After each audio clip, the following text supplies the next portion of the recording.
बड़ी उम्र की औरत से शादी कर बैठा। पहली रात जब मुसलसल 5 दफा इसने इस वीडियो को अकेले बैठकर तसल्ली से देखो। आमतौर पर शादी की रात दूल्हा अपने कमरे में जाने की जल्दी करता है, अपनी होने वाली दुल्हन को देखने की और इसके साथ खूबसूरत लम्हात गुजारने की ख्वाहिश इसे बेचैन करती है। लेकिन मेरे मामले में कुछ उल्टा था। मैं पिछले 2 घंटे से अपने ही कमरे के दरवाजे पर खड़ा था, लेकिन ना जाने क्यों मेरा कमरे के अंदर कदम रखने का बिल्कुल भी दिल नहीं चाह रहा था। और वजह कोई और नहीं बल्कि मेरी अपनी ही बीवी थी। वो बीवी जिससे शादी करने के लिए मैंने अपने माँ बाप को नाराज किया था और सब कुछ खामोश करके इससे निकाह कर बैठा था। अब इसी के पास जाने से पहले मैं 100 दफा सोच रहा था। कितने ही लम्हे मैंने ऐसे ही दरवाजे पर खड़े खड़े गुजार दिए थे। इस बड़े से बंगले में मैं, मेरी बीवी और चंद नौकर थे। सारे नौकर क्वार्टर्स में जा चुके थे और अब मैं अपनी बीवी के पास जाने हिचकिचा रहा था। मैं 25 साल का एक जवान मर्द था और जिस औरत से मैंने शादी की थी वो 40 साल की थी। यही वजह थी कि मेरे कदम दरवाजे पर रुक गए थे। मैंने एक नजर सारे बंगले पर डाली जो शादी में मेरे नाम हो गया था। अगर मैं कुछ दिन इस औरत के साथ अच्छी तरह गुजार लेता तो मुझे और भी बहुत कुछ मिल सकता था। यही सोचकर मैंने कमरे का दरवाजा खोला और अंदर दाखिल हो गया। इस रात को लेकर मेरे दिल में कोई जज्बात नहीं थे। ये शादी सिर्फ एक सौदा थी जो मैंने अपने मुस्तकबिल के लिए की थी। बिस्तर पर बैठी अपनी बीवी सायरा को देखकर मुझे हंसी आ गई थी। 40 साल की उम्र में वो सुर्ख जोड़ा पहने बिल्कुल नई नवेली दुल्हन की तरह शर्माती हुई बैठी थी। मैंने एक नजर इस पर डाली और धीरे धीरे कदम उठाते हुए इसके पास जा बैठा। मुझे यकीन था कि वो बस कुछ ही देर में नींद की वादियों में उतर जाएगी, क्योंकि उम्र के इस हिस्से में तो खुद ब खुद नींद आती है। और फिर वो तो कुछ दवाइयां भी इस्तेमाल करती थी। मैंने खुद इसे बहुत दफा दवाई खाते देखा था। यकीनन इसे कोई बीमारी भी थी। मुझे देखकर वो मुस्कुराई और कहने लगी, आखिर बहुत देर कर दी कमरे में आने की, कब से तुम्हारे इंतजार में बैठी थी। इसकी बात सुनकर मुझे हंसी आ गई। इससे मेरे इंतजार में 2 घंटे बैठा नहीं गया था। वो मेरे साथ मोहब्बत के लम्हात क्या ख्वाब गुजार सकती थी। पता नहीं क्यों इसे उम्र के इस हिस्से में शादी का शौक चढ़ रहा था। शायद ये मेरी खुश नसीबी थी। इसने खुद मुझे शादी के लिए कहा था और अब मेरी किस्मत बदलने वाली थी। मैंने मुंह दिखाई का तोहफा निकालकर इसके हाथ में रखा तो बड़ी खुशी खुशी इस कंगन को देखने लगी। वो तो सोने और हीरे पहनने वाली औरत थी। कहाँ मैंने इसे 2000 के सस्ते से कंगन लाकर दिए थे। मैं इसे अपनी हैसियत बताना चाहता था, लेकिन इसके चेहरे पर तो अलग ही खुशी थी, जैसे इसे कोई खजाना मिल गया हो। इसने जल्दी से वो कंगन अपने कलाइयों में डाल लिए और फिर साइड टेबल के दराज से एक चीज निकालकर मेरी तरफ बढ़ाई। काले रंग के लिफाफे में मौजूद वो चीज ना नजर आ रही थी। इसने मेरे हाथ में लिफाफा पकड़ाकर कहा, ये तुम्हारे लिए तोहफा है। लिफाफा पकड़कर मेरी खुशी की इंतहा न रही।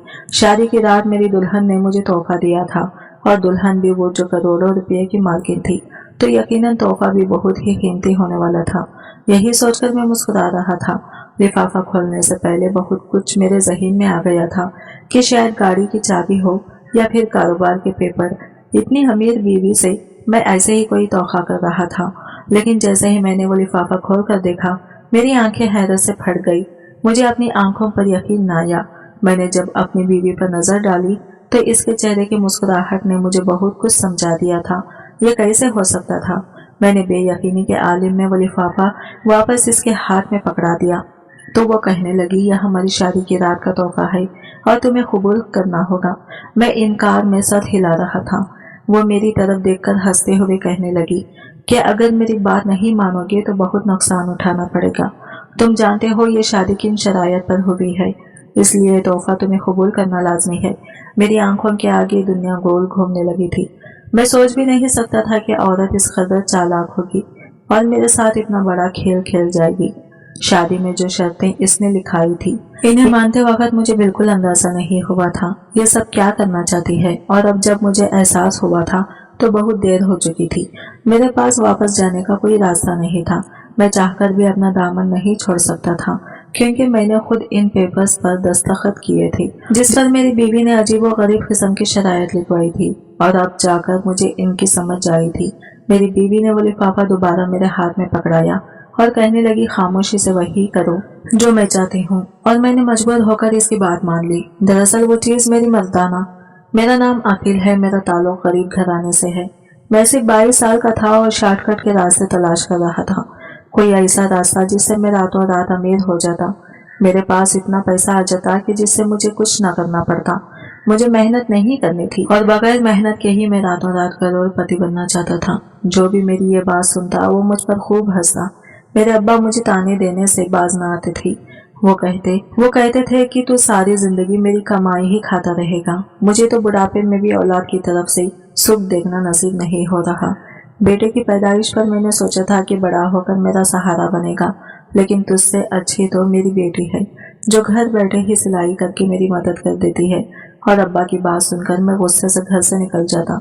अब्बा इतने बुजुर्ग होकर भी रोजाना ठेला लगाया करते थे और चाहते थे कि मैं भी इनके साथ ठेले पर ही काम करूं ताकि कमाई कुछ भर सके, लेकिन मुझे इस तरह की मेहनत पसंद नहीं थी। दोपहर को अब्बा जो समोसे का ठेला लगाते तो रात 9 बजे तक मार्केट के बाहर ही खड़े रहते। मैं ऐसी मेहनत नहीं करना चाहता था जिसमें ना ही ज्यादा पैसा था और ना ही ज्यादा इज्जत। यही बात थी कि जिसकी वजह से मेरे अब्बा मुझसे नाराज थे। वो कहते थे कि तूने तो पढ़ाई भी नहीं की है, तुझे कौन से अफसर की नौकरी मिल जाएगी। ऐसा लगता है कि सरकारी नौकरी तेरा ही इंतजार कर रही है।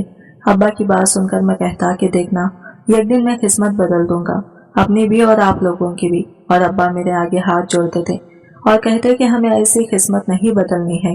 रातों रात वही लोग अमीर होते हैं जो गलत काम करते हैं। सही काम करने वाले हलाल कमाते हैं और रुखी सुखी रोटी खाते हैं, बचत करके पैसे जोड़ते हैं और फिर ही अमीर होते हैं। अब्बा की बात पर मुझे हंसी आ जाती, क्योंकि जो तरीका अब्बा बताया करते थे इससे तो सारी जिंदगी निकल जाती, लेकिन मेरी कोई ये ख्वाहिश भी पूरी न हो पाती।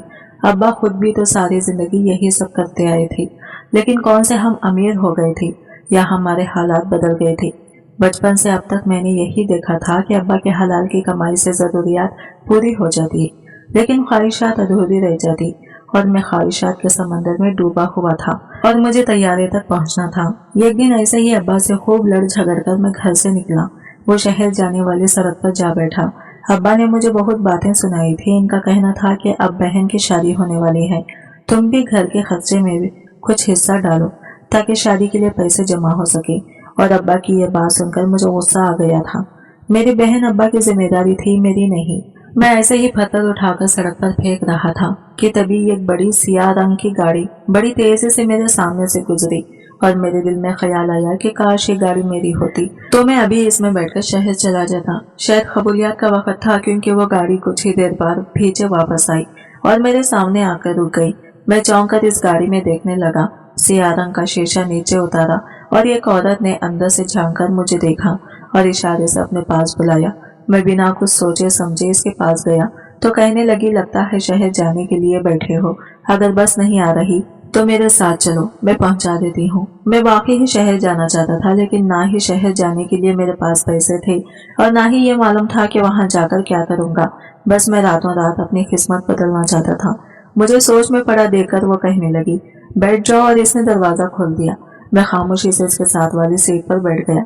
फ्रंट सीट पर ड्राइवर वर्दी पहने बैठा हुआ था। इसकी नजरें सड़क पर थी। इस औरत के कहने पर ड्राइवर ने गाड़ी चलानी शुरू कर दी थी और हमारी मंजिल शहर की जानिब थी। कि तुम शहर में कोई काम करते हो? मैंने इनकार में सर हिलाया तो वो पूछने लगी कि फिर शहर क्यों जा रहे हो? मैंने इसे बता दिया कि मैं अपनी किस्मत बदलना चाहता हूँ और किस्मत आजमाने के लिए ही शहर जा रहा हूँ। वो कहने लगी, अगर ऐसी बात है तो कुछ दिन मेरे पास नौकरी कर लो। मुझे एक ज़हीन शख्स की जरूरत है जो सारे नौकरों पर नजर रख सके। इस औरत की बात सुनकर मैं हक्का बक्का रह गया। वो मेरे लिए बिल्कुल गैर थी, मैं इसके लिए अनजान था। फिर वो कैसे मुझे अपने बंगले में नौकरी की ऑफर कर रही थी। इसकी बड़ी सी गाड़ी में मुझे इतना सुकून मिल रहा था कि मैं सोचने लगा कि इसके बंगले में कितना सुकून होगा और फिर इतना बड़ा बंगला रहने को भी मिल जाएगा। इसने मुझे कहा कि मुझे खाने पीने की कोई कमी नहीं होगी। वो एक बहुत बड़ी रकम मुझे तनख्वाह के तौर पर ऑफर कर रही थी। मेरे पास फिलहाल इनकार की गुंजाइश नहीं थी, क्योंकि जो काम इसने बताया था वो कोई काम ही नहीं था। बंगले का सारा काम नौकरों को करना था और मुझे बस इन पर नजर ही रखनी थी। मैं राजी हो गया और इसके साथ इसके बंगले पर पहुंच गया। आलिशान बंगला देखकर हैरान रह गया। वो इस बंगले में अकेली रहती थी। इसने बताया था कि सालों पहले इसके शौहर का इंतकाल हो गया था, बच्चे भी नहीं थे, इसलिए वो तनहा थी। इसका इंपोर्ट एक्सपोर्ट का कारोबार था तो खुद अपने कारोबार की निगरानी करती थी। सारी रात कारोबार के कामों से बाहर रहती और सारा दिन सोती रहती थी, इसलिए घर नौकरों के हवाले था और इसे नौकरों को देखने के लिए किसी जिम्मेदार शख्स की जरूरत थी। मैंने इसके बंगले पर नौकरी शुरू कर दी। मैं बड़ा खुश था। यहाँ मुझे जिंदगी की हर आसाइश हासिल थी। गाड़ी की चाबी तक मिल गई थी। मैं जहाँ जाना चाहता मालकिन की गाड़ी में जा सकता था, क्योंकि सारा दिन तो वो सोती रहती थी। और जब इसने पहले महीने में मेरे हाथ तनख्वाह रखी तो मैं मालकिन से इजाजत लेकर इसकी गाड़ी में घर चला गया। अम्मा ने मुझे देखते ही सीने से लगा लिया, बहुत रोई और कहने लगी, तू कहाँ चला गया था? अब्बा की बातों को इतना बुरा मान गया कि हम सबको छोड़कर ही चला गया। तेरे अब्बा तेरी याद में रोते रहते हैं। हम सब तेरे लिए बहुत फिक्रमंद थे। मैंने जेब से लिफाफा निकालकर अम्मा के हाथ में रखा और कहा, बहन की शादी में हिस्सा डालने के लिए गया था। मुझे शहर में नौकरी मिल गई है। ये मेरी पहली तनख्वाह है और मैं नौकरी की तरफ से मिली गाड़ी में ही आया हूँ। मैंने अम्मा को बाहर खड़ी गाड़ी दिखाई तो अम्मा की आंखें हैरत से फैल गई और फिर इन्होंने खुशी में मेरी बलाएं ली और कहने लगी, मुझे मालूम था कि मेरा बच्चा एक दिन कामयाब होगा। अलबत्ता जब अब्बा दोपहर के खाने के लिए घर लौटे तो मुझे देखकर खुश हुए, लेकिन साथ ही मेरी गाड़ी और कमाई ने इन्हें हैरत में मुब्तला कर दिया। खुश होने के बजाय इनके चेहरे पर फिक्र के आसार नजर आए और वो कहने लगे, बेटे तुझे कौन सी ऐसी नौकरी मिल गई है जिसमें इतनी ज्यादा तनख्वाह है? तू तो पढ़ा लिखा भी नहीं है। मैंने अब्बा को सारी बात बताई और अब्बा ने इनकार में सर हिला दिया और कहने लगे, बात समझ से बाहर है। शहर के लोग बहुत तेज होते हैं। ऐसे ही मुफ्त में नौकरियां नहीं बांटी। और फिर इतनी ज्यादा तनख्वाह भी मुझे लगा था कि अब्बा मेरी तरक्की देखकर खुश होंगे, लेकिन अब्बा इस वक्त भी मेरे ही खिलाफ थे। मैं गुस्से से उठ खड़ा हुआ और अम्मा से कहा कि मैं जो कुछ भी कर लूं अब्बा खुश नहीं हो सकते। मैं तो पैसे लेकर आया था ताकि बहन की शादी में अपना हिस्सा डाल सकूं, लेकिन अब्बा मेरी नौकरी को लेकर मशगूल हो गए हैं। मैं वापसी के लिए निकल गया। मेरी अम्मा मुझे आवाजें देती रह गई। मेरा दिल खराब हो चुका था। मेरे अब्बा मेरी तरक्की से खुश नहीं थे। मैं वापस शहर बंगले पर पहुंचा तो चौंक गया, क्योंकि डाइनिंग रूम में काफी सारी लड़कियां बैठी थी। मेरी मालकिन इनसे बहुत अच्छे तरीके से पेश आ रही थी और इनके लिए बहुत सारे पकवान भी रखे हुए थे। मैं मालकिन को यह बताने के लिए डाइनिंग रूम में गया था कि मैं वापस आ गया हूँ। मुझे देखकर मालकिन के चेहरे पर खुशी आ गई, जैसे वो मेरा ही इंतजार कर रही है। वो सारी लड़कियां भी बड़ी दिलचस्पी से मुझे ही देख रही थी। इतनी सारी लड़कियों के बीच मुझे कुछ अजीब सा महसूस हुआ। मैं फौरन वापस बाहर चला आया। बावर्ची खाने में काम करती मुलाजिमा से मैंने पूछा, ये सारी लड़कियां कौन है? तो मुलाजिमा ने बड़ी तवज्जो से मेरी तरफ देखा और कहने लगी, आप नहीं जानते? मैंने कहा, मुझे क्या मालूम कि ये सब कौन है। वो अजीब अंदाज में कहने लगी, फिर कुछ ही दिनों में पता चल जाएगा। इस बात को 2 दिन ही गुजरे थे कि मालकिन ने मुझे अपने कमरे में बुलवाया और कहने लगी, अखिल मैं तुमसे बात करना चाहती हूँ। दरअसल तुम मुझे अच्छे लगते हो। इस दिन सड़क पर तुम मुझे पहली ही नजर में बहुत पसंद आ गई थी, इसलिए मैं तुम्हारे पास आ गई थी और 1 महीने में मैंने तुम्हें जान लिया।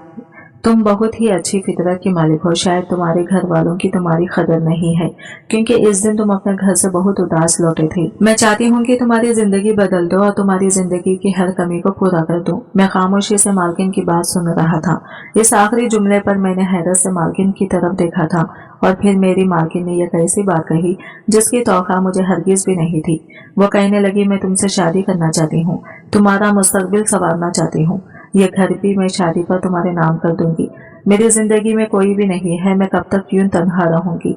अब तो मैं मरने वाली हूँ और मरने से पहले कुछ दिन खुशियों भरे गुजारना चाहती हूँ।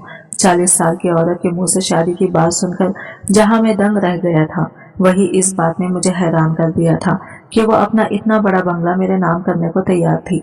मुझे तो यकीन ही नहीं हो रहा था। शायद मेरी मालकिन पागल हो गई थी या फिर बुढ़ापे में इसे जवान लड़के के साथ चाहिए था। काफी देर में सोच में पड़ गया तो मालकिन कहने लगी, अगर तुम इनकार करना चाहो तो कर सकते हो, लेकिन इसके साथ ही तुम्हारी नौकरी भी खत्म हो जाएगी, क्योंकि मैंने ये नौकरी तुम्हें इसलिए दी थी ताकि तुम्हें देख सकूं। मुझे महीने के लाख रुपए मिल रहे थे। रहने के लिए इतना आलीशान महल जैसा बंगला था। मैं किसी सूरत इस नौकरी को ठोकर नहीं मारना चाहता था और अगर कुदरत मुझे इस सब का मालिक बनाना चाहती थी तो इनकार की गुंजाइश ही नहीं थी। मैंने फौरन ही मालकिन से कहा कि ठीक है, मुझे शादी पर कोई एतराज नहीं है, क्योंकि जिस तरह आपके साथ कोई नहीं है इसी तरह मैं भी तो अकेला हूँ। यह सुनकर मालकिन खुश हो गई और इसने अगले ही दिन शादी का कह दिया। लेकिन निकाह से पहले मालकिन ने एक पर्चा मेरे आगे रखा और कहने लगी, ये कुछ शरायत है जो तुम्हें शादी से पहले माननी होगी। पहले तो मैं घबरा गया कि पता नहीं मालकिन मुझसे क्या बात मनवाना चाहती है, लेकिन फिर वो शरायत पढ़कर मुझे कुछ खास बात समझ न आई।